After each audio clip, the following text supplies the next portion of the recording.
The music you were just hearing was Hildegard of Bingen, O coruscans lux stellarum, O glittering starlight. And this doesn't exactly go with it, but this is also by Hildegard. She painted a lot of her visions, and we were just talking about how much it looked like a representation of a chakra back there. And I don't think she would have known anything about that at the time. And it's a little hard to see out there, but they're all faces. On the outer rings, they're all angels, and everything is, there's just faces, and they get smaller and denser as you go in. If anybody understood the cosmos, I think it was Hildegard. But I'm going to talk more about Pythagoras for the moment. So this concept of a harmonic order of the universe has been with humanity for a long, long time, in fact, thousands of years. And Pythagoras was really one of the first to give it some solidity. It was popularly believed by his contemporaries that he could hear the music of the spheres, that he could hear this music of the cosmos. Whether he did or not, we don't know. But it was Pythagoras who discovered that consonant intervals in music of any sort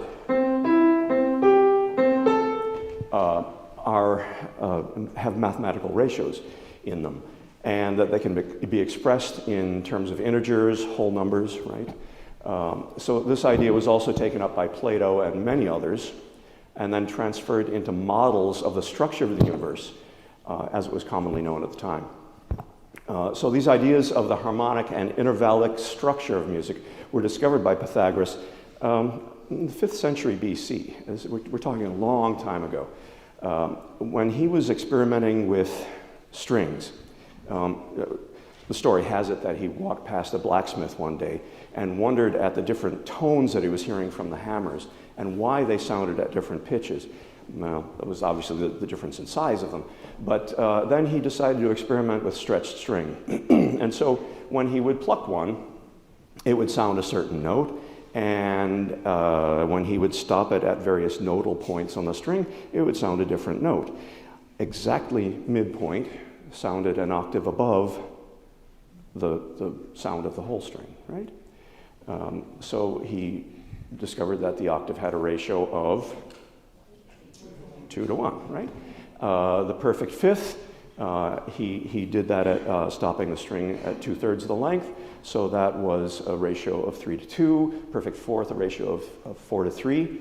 And he found that every interval had a mathematical ratio like that, which was constant across the range, no matter how high or low you went. It was the same mathematical principle, right? So if I just use my friend piano here, A, above middle C. Who knows how many cycles per second that vibrates? 440 times a second, right? 440 cycles per second. So if we cut that string in half, and essentially the octave above is about half that length, a little thinner, so it doesn't quite need to be that much. How many cycles would that? 880. And 220, 110, 55, etc., right? In the 19th century, this was all sort of corroborated by Heinrich Hertz, who put a different word to it, frequency, and developed a method to measure it.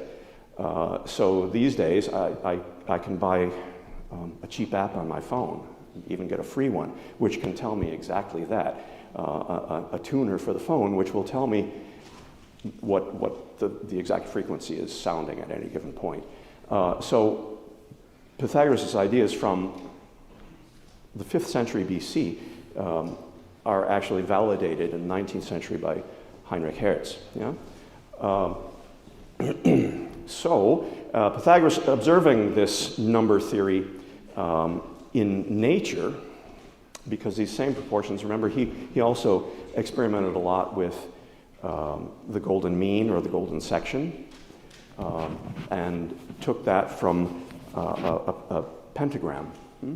And the long side is exactly the length of the next two shorter sides, and the next one is, you've probably seen it all. Anybody ever see there's a wonderful little film called Donald Duck in Mathmagic Land. Anybody know it? It's a great way of teaching this stuff to kids. Now, what I'm telling you right now is what I teach to my 14-year-olds at Buffalo Seminary. So if they can get it, I think you will as well.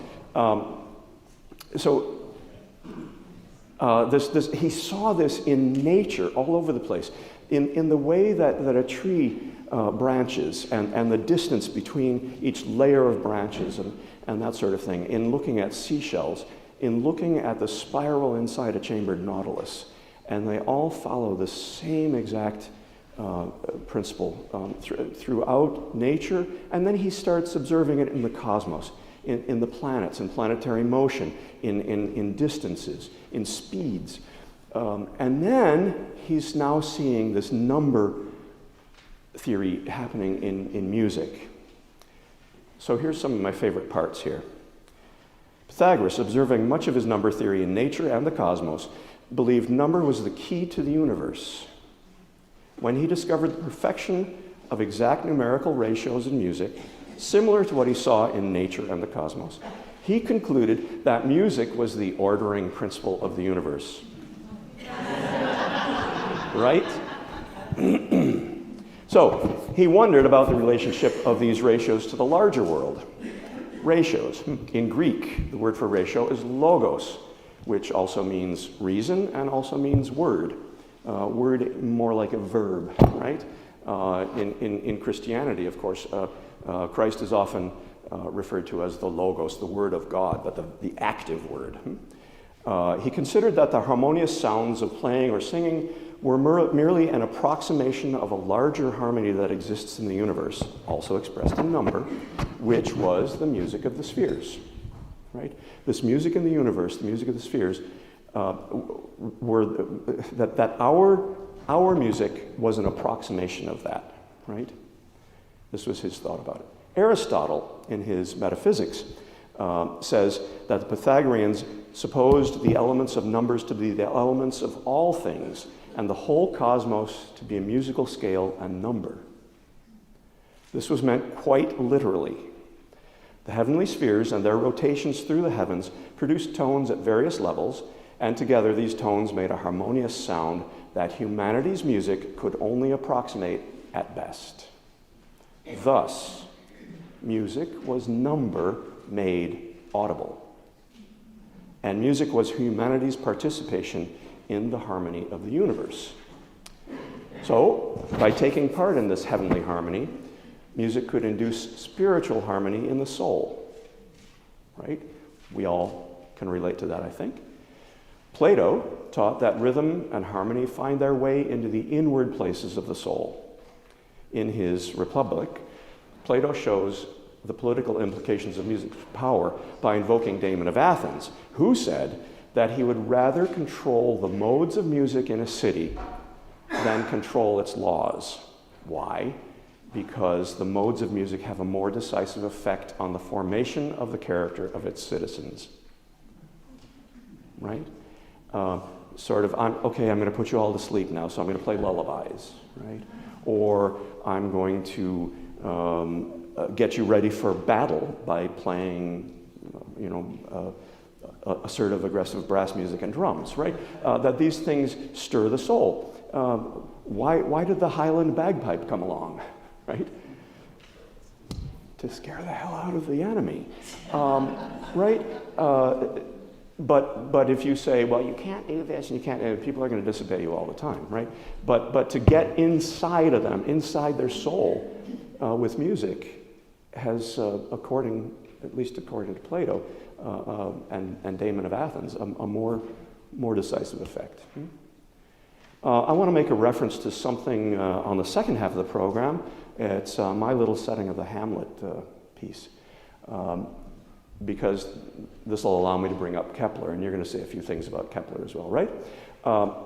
There's a line in there that says, "No planets strike." Okay, that's the reason there. It's on the program, something planetary. We're not referring here to planets crashing into each other, but rather planets having a sort of a malignant influence on human nature. Sorry, just trying to find my place here.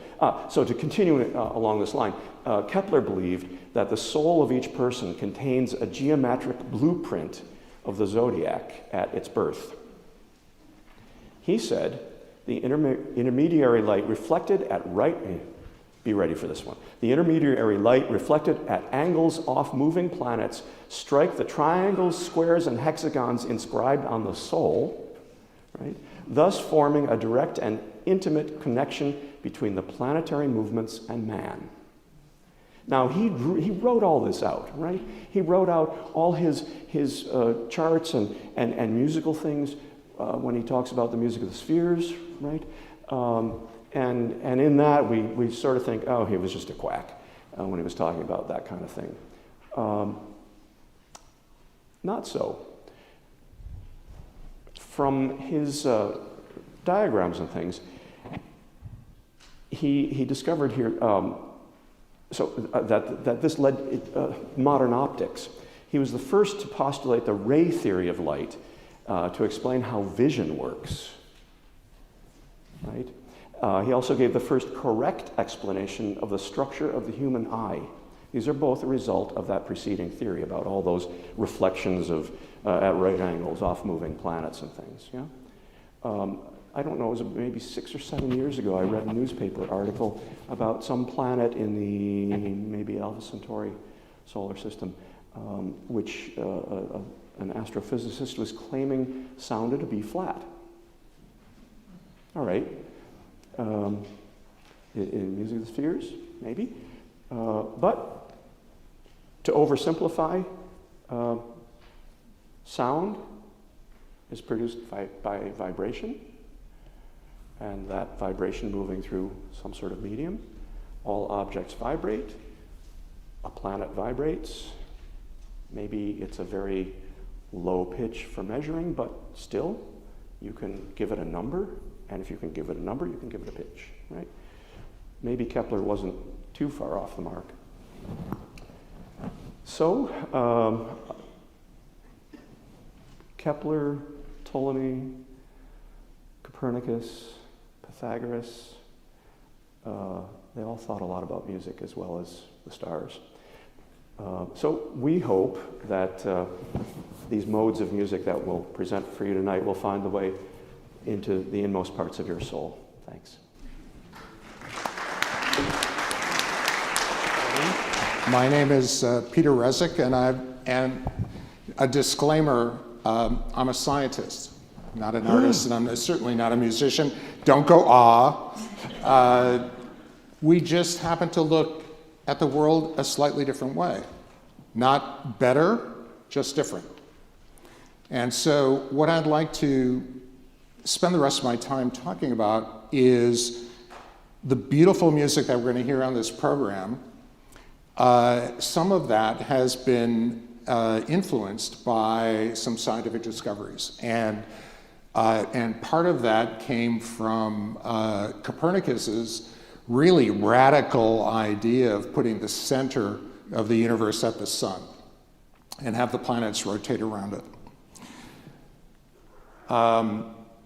But his idea of putting the sun at the center was actually not the first time that was suggested. In fact, a Pythagorean named Aristarchus was the first person to suggest that the sun was at the center of the universe. Unfortunately, it took roughly 2,000 years for anybody to really prove that, and that was in Copernicus. What happened after that was, as you can imagine, many scientists, many astronomers became interested in Copernicus's new idea and started refining it. And one of those people was Kepler.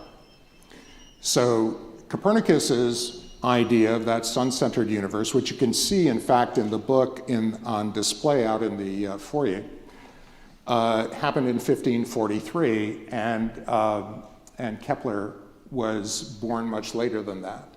His main work was to modify, through data, the idea that the planets revolved around the sun in a circular form. And his form was elliptical, just like you see here, right? So it's an extended circle. And that raises a couple of interesting questions that are more scientific in nature, right? That the sun itself is not at the center, but sort of off to the side at what mathematicians call a focal point. Okay, so you can see, for example, that a planet going around this particular orbit would be closer to the sun at perihelion, which we would consider to be the summer solstice, right? And then farther away from the sun at aphelion, which is the winter solstice, right? So you can see that rotation around that planet would look something like an extended circle. Now, there's an interesting thing about ellipses from a mathematical perspective, and that is that in any given unit of time, they will kind of stretch out the same area. So the area of that triangle, A, Sun, B, is actually the same as the area C, Sun, D. Okay? It takes a planet the same amount of time to traverse that triangle as to traverse that triangle. Okay? And that kind of makes sense, right? The closer you are to the sun, the faster you're going to scoot around it. The farther away from the sun, the slower you're going to scoot around it. But because of the distances, those areas that you see, those areas are the same. All right? So Kepler took a look at that, and in roughly 1619, which is the date of his Harmonici Mundi, which is out on display for you, a first edition from the Buffalo and Erie County Public Library, which we have right here in Buffalo as a resource. You can see it at intermission. He looked at that and said there were a bunch of things that were sort of interesting about that. For example, just the thing that I mentioned, that things move slower out here and faster around there, but they nonetheless have a period going around that. And he really took that idea of going around in circles at different rates and converted it into music. And this is a page from that book that we have on display. And it basically shows you different periods for different planets. So for example, Saturn looks like that. Jupiter might be slightly accented a little bit. But look at Mars, for example, and look at Mercury. Very close to the sun. It's the closest planet to the sun. Increasing till you get very close to the sun, and then decreasing. So if we look back at the diagram, and apologies, I'm a scientist, I'm not a musician, but as I go around this, right, I see something that goes, ooh, ooh. Was that good? Am I into? Thank you. Mormon Tabernacle Choir, here I go. So you get the idea, okay? Now, if I were to embed on this many planets, of which at the time of Kepler, there were 5 known, okay? You can hear that there would be a different pitches for each of those. Different. One might, the Earth might be ooh, whereas Saturn might be woo, or something of that nature.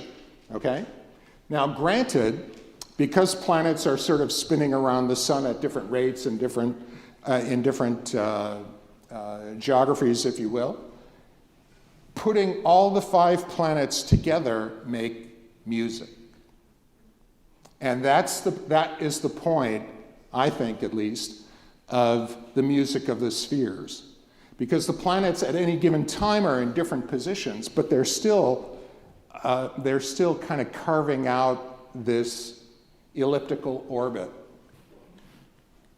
And as shown here, Kepler tried to indicate that for the different planets in this way. Now, there's a lot more to this, obviously. There's a lot more mathematics associated with it. There's a lot more wave mechanics, if you're into physics a little bit, or Fourier transforms, or any of that kind of thing. But you get the idea that the notes, if you will, the positions of the planet as it's going around and around, is changing as it approaches the sun and then as it falls away from the sun. So that's the sort of essence of the music of the spheres, okay? And just to kind of put that into context a little bit, that was written by Kepler and published by Kepler in 1619. So this year is the 400th anniversary of that idea. And the beauty of it, and I hope if you take nothing more home with you about this except that idea, is that there was an intimate connection between science, because this diagram was generated based on hard observational data and number crunching and mathematics and all that kind of thing, right? And yet it has a certain elegance in this thing called music that just as we like to think of as being as far away from science as possible, but in fact is just another way of viewing the universe, of viewing life, of viewing reality. And so my point about this tonight is to say that when we view reality, we can view it from lots of different ways. No way, no single way, not science, not the arts, not philosophy, not religion, are the only way, but they are complementary. They all tend to enrich our view of the universe. And that's what I think Kepler so well shows in this particular book. Now, the last idea that I want to leave you with is that this diagram, as revolutionary as it was, created a lot of tension and a lot of disagreement in the world at large, among scholars and even among people, everyday people, that were just thinking about, what does this mean? What does it mean to change the nature of the universe? In particular, the question that was asked is that if things are spinning around like this, right? If the Earth is actually moving around the sun, just as we described here, how come stuff doesn't just fly off? You know, how come we're sitting here? How come we can sit? And it took 150 years between the time of Copernicus showing that the sun was at the center with the Earth spinning around. 150 years later, this man, Isaac Newton, discovered the law of gravity. And with that law of gravity, he could explain why things don't fly off. He also could explain why the sun was at the center with the planets going around. And that solidified philosophy. A lot of philosophers at the time, in particular Immanuel Kant. It solidified literature from Milton's Paradise Lost to Galileo's dialogue of the two world systems. It solidified law, it solidified religion, it solidified every aspect of life. And so it's not just the science, it's not about just predicting that planets move around the sun. It's also about the impact that that discovery had on all of life. Thank you.